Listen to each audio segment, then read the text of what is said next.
Assalamualaikum warahmatullahi wabarakatuh. Teman-teman, tentu dalam keseharian kita akan mendapatkan atau menemui beberapa rambu-rambu di lalu lintas maupun dalam kehidupan kita. Maksud kehadiran dari rambu-rambu itu pasti teman-teman tahu kan? Kenapa dia harus ada dan kenapa dia harus kita patuhi? Karena dengan adanya rambu-rambu tadi, teman-teman akan tahu kapan harus belok ke kiri, kapan harus berhenti, kapan harus belok ke kanan, jalan terus atau justru berhenti. Nah, kalau misalkan teman-teman tidak mengindahkan rambu-rambu yang ada, tentu kita akan salah jalan. Jalan yang tidak seharusnya akan kita lewati.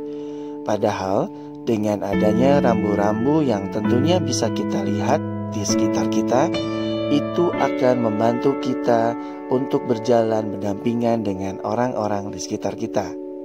Jalan turunan pun teman-teman harus mengurangi kecepatan kan? Karena kalau jalan nanjak juga teman-teman harus menyesuaikan kecepatan teman-teman. Karena apa? Beban yang kita bawa itu harus disesuaikan sesuai dengan jalan yang kita ambil. Apabila kita ingin berhenti sejenak, tidak ada masalah teman-teman.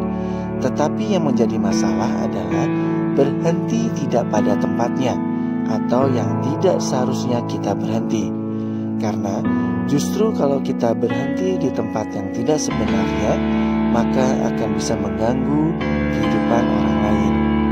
Dalam kehidupan kita pun harus bisa menempatkan diri di mana kita harus berpikir, bertindak, dan juga beraksi.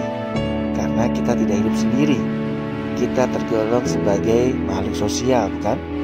Karena kalau kita benar-benar makhluk sosial, maka kita perlu uluran tangan dari teman-teman di sekitar kita.